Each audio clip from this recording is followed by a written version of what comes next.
Jonathan, what's it like knowing this next bowl game is going to be your last one here at Boise State? I mean, it just makes me think back to all the games I've had, the journey I've had. I'm just grateful. It's a blessing to be a Bronco. But you kind of talked about what's motivated you off the field and stuff to get to this point. What kind of pushes you? Well, off the field, I just feel like my family, my mom, my sister, my nieces, just all those people back home that's rooting for me, that's on my team. Coming from where I'm from, not too many people get to play ball at the next level, but when you do, you got to do your thing. You got to put on for the city. So I'm just got to show out for Palm Beach County. What about the level after this? I mean, is it a dream of yours, a goal, I guess, to keep playing football after this? Yeah, it's a dream, but I just got to do what I got to do. It's the last game of the season. That's all I got to focus on at this point. That's all I can control. So just leave it in God's hand and just do what I can. You talked a lot about why your mom's been such an inspiration, and we met her, a couple weeks ago. Why she's been such a important part of this for you? It's just a strong woman, man. It's been at times in my life where I felt like that's all I had. Prayers from my mom and my grandma and stuff like that. So I mean, I just love her so much. She's been had a huge impact on my life. So I'm a family-oriented guy. So family is everything. You playing the corner against this Baylor team that moves the ball quick. What's going to be the biggest challenge for the secondary against them? We got to be conditioned, and we got to get ready to run. I mean, they got a lot of track guys. Them guys are really fast, so we just got to be ready for that and just the tempo they play with. So we got to get in shape. Can you tell on film, do they have more speed than a lot of teams you faced?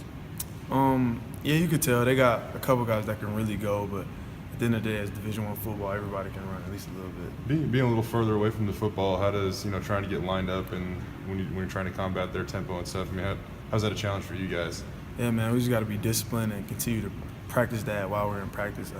The speed of the game with them is like ridiculous. They go really fast. I think they have average about like 90 plays a game, so we just got to be ready for it. How good is number 9, Katie Cannon, their wide receiver?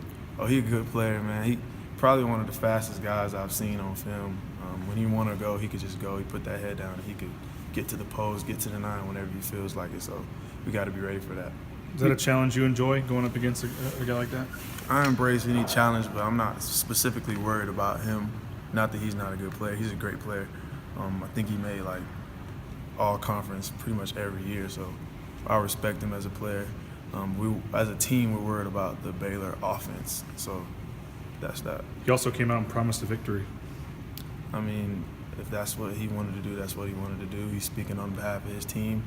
I'm going to play for my team within the framework of our defense, do what I'm coached to do, and we'll see what happens. What do you think has made this year's Boise State team different than the others? What do you think? I think it's just the bond that we have together. We created that through the offseason, working hard together. Events that happen on and off the field just made us stronger. You've obviously matured quite a bit in your time at Boise State, and last year that play at BYU. I mean, it was one play seemed to really stick with you for a while there, at least on the outside. And who's made the biggest impact on you in those regards, and just kind of how you go about it? And you've obviously limited anything like that this season for the most part. God, I say God because that play meant nothing to me, honestly. Everybody else made it a big deal, but for me, I knew it was just a mental error, which everybody has, but as a football player, especially on this level, you can make one mistake and they'll criticize you forever for it. But, I mean, the real players know that everybody makes mistakes. You just got to move on from it and keep attacking it. It's basically just life. Has it been fun to kind of grow and learn and go through these ups and downs and all that stuff? Yeah, I mean, that's what it's all about, the ups and downs, the ebbs and flows. You just got to keep rolling with it, and just learn from every mistake you make, learn from other people's mistakes, and watching yourself grow is always fun. Has it been, I don't want to say frustrating, but coming so close to getting a pick? I mean, is that something that's pushed you? Or? Yeah, it's been frustrating, man, this year. But, I mean, I've played good for our team, and I'm going to just continue to try to get better and get ready for this game. We got one more. You at least have a lot of PBUs. I mean, that's still pretty good. Yeah.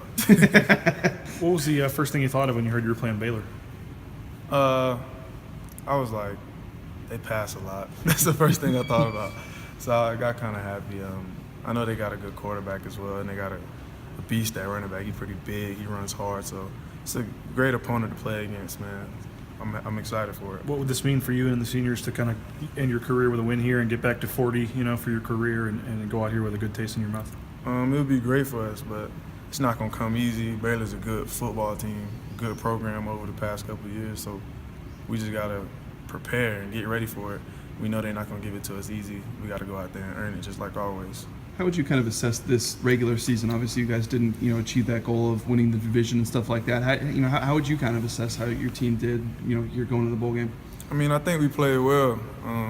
It's just funny how the ball rolls sometimes. I mean, we lost 2 games by a total of 9 points. So close, but the inches is everywhere. That's what football is all about. I mean, I think everything worked out how it was supposed to work out. At the end of the day, God knows why everything happened. So we just got to continue to grind and put forth our best foot forward and get ready for Baylor. Having to wait a couple weeks and have that feeling of the Air Force game kind of sitting around, does that kind of help motivate you guys, fuel you guys for this one? Say that again. Just having the way the Air Force game happened and being so close and losing and now having to wait, 3-4 weeks to play again, is that kind of sat with you guys and motivated you, I guess, and has you ready to, you guys eager to get back out on the field?